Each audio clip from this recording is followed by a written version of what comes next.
Hello everyone, you have come to Tata Comic Preview channel. Let read together. Have fun. After Zhao Yu left the Eastern Pavilion, Zhou looked at his hair. There were no drastic changes. However, he could tell he had more black hair now. There were times when Zhou wondered how his disciples would react if he used enough reversal cards and regained his youth overnight. Was Ji Tiandao handsome or ugly in his youth?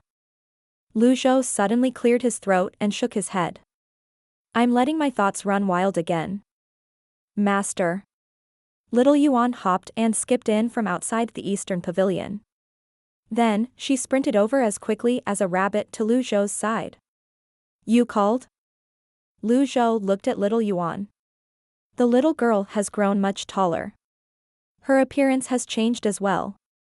She had become more charming and beautiful. She would certainly attract attention if she went out like this. Change into some ordinary clothes. We're going to Liang province, Zhou said as he stroked his beard. Little Yuan was, naturally, delighted when she found there was an opportunity for her to go out. She quickly said, I'll get changed at once. At this moment, Litian appeared in the Eastern Pavilion. Greetings, Pavilion Master. What's the matter, Elder Pan? Zhou was puzzled. Litian had suffered heavy injuries during the battle with Ba Ma. He should be recuperating in his pavilion.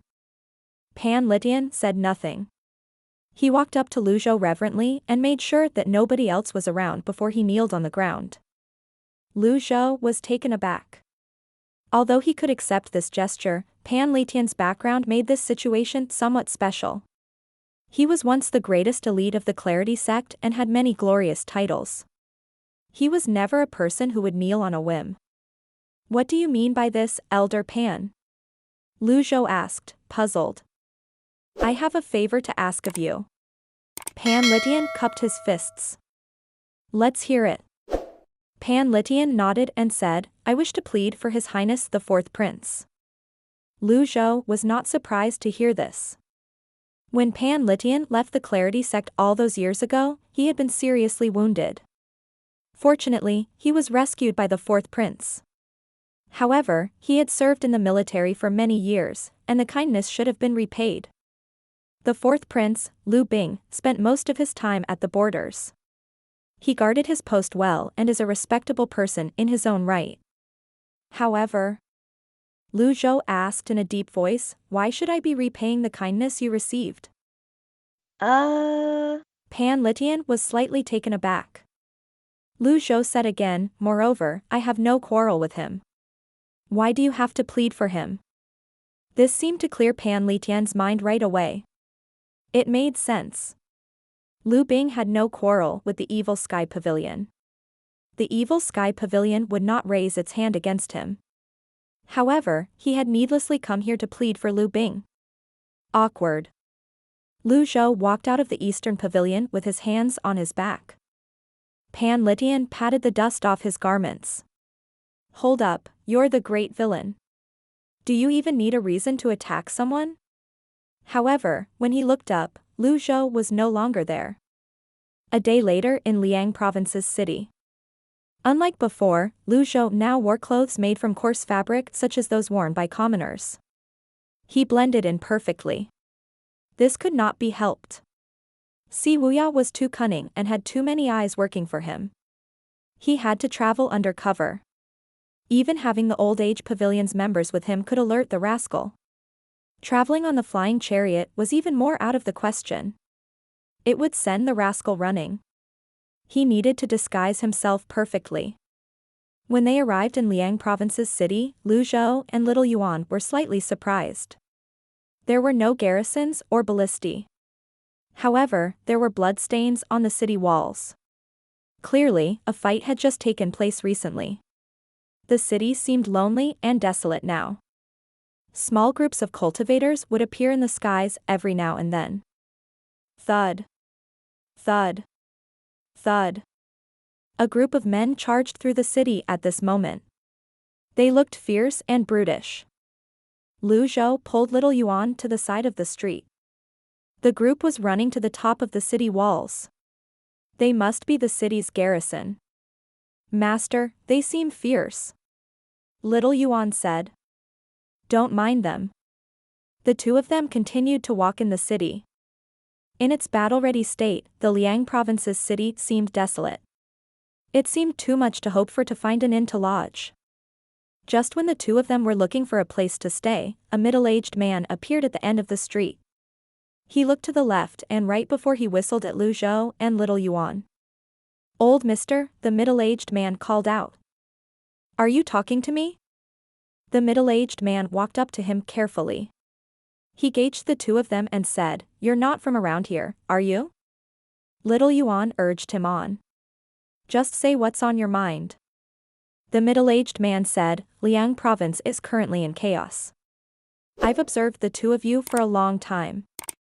I reckon that you need a place to stay for the night. Come with me. I have a place ready for you. Naturally, Zhou felt suspicious about this.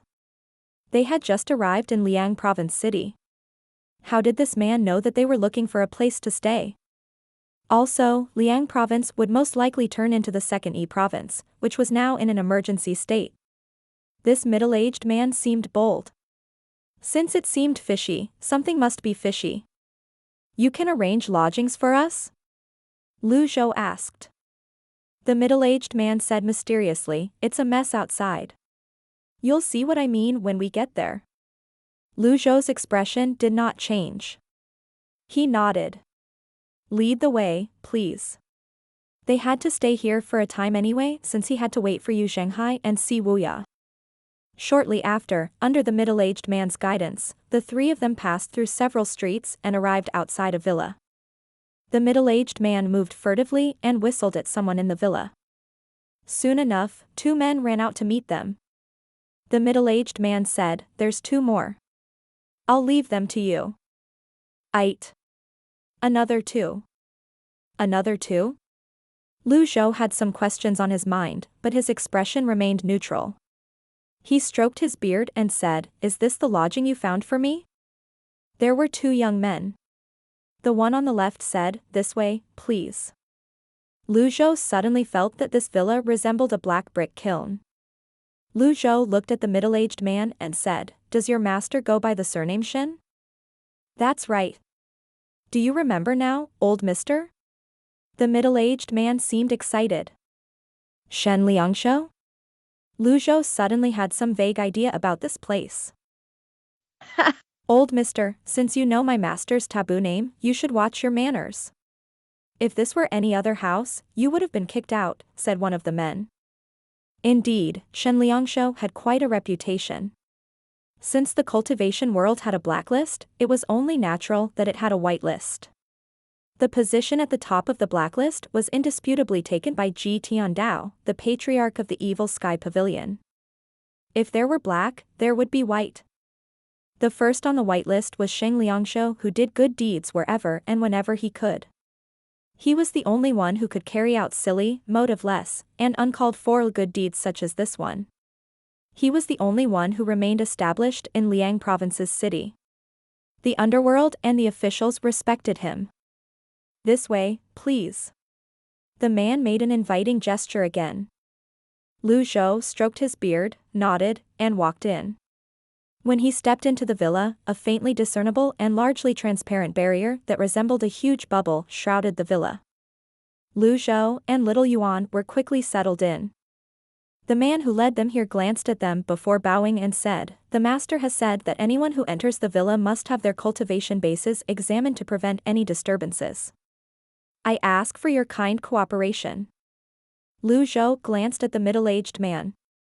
He did not expect Shen Liangshu to be this cautious. It was one thing for him to do good deeds, why did he have to examine the cultivation bases of others? The man produced a gemstone from his pocket. When he saw the grade of the gemstone, Zhou knew that Shen Liangshu was not new to this. This gemstone was usually used by the major sects or the imperial family when they recruited their disciples or men. Nobody else would have any use for this item. Master, let them test mine. I'm worried they'll be scared out of their wits by your cultivation base. Little Yuan hopped forward. When the man who held the gemstone heard little Yuan address Lu Zhou as her master, he said with a smile, "Scare us." Judging by the man's mannerism, he seemed to have experienced many things. Lu Zhou stroked his beard and looked at the man. The man added, "Many elites of the Nether Sect have appeared in Liang Province City. I've never been afraid of them. Why would I be afraid of you? Little girl, your master should proceed with the test." He passed her the gemstone. Little Yuan looked at the gemstone. She found it interesting and said, "I want to get tested, too. I have a profound cultivation base." This gemstone was quite precious. A mid-grade gemstone's energy would be depleted once it was used 8 to 10 times. Also, cultivators could rarely fake the results of the tests done by these gemstones. The man said, "The old Mr. first." Lu Zhou waved his arm. The gemstone flew into his hand. The gemstone buzzed and shone.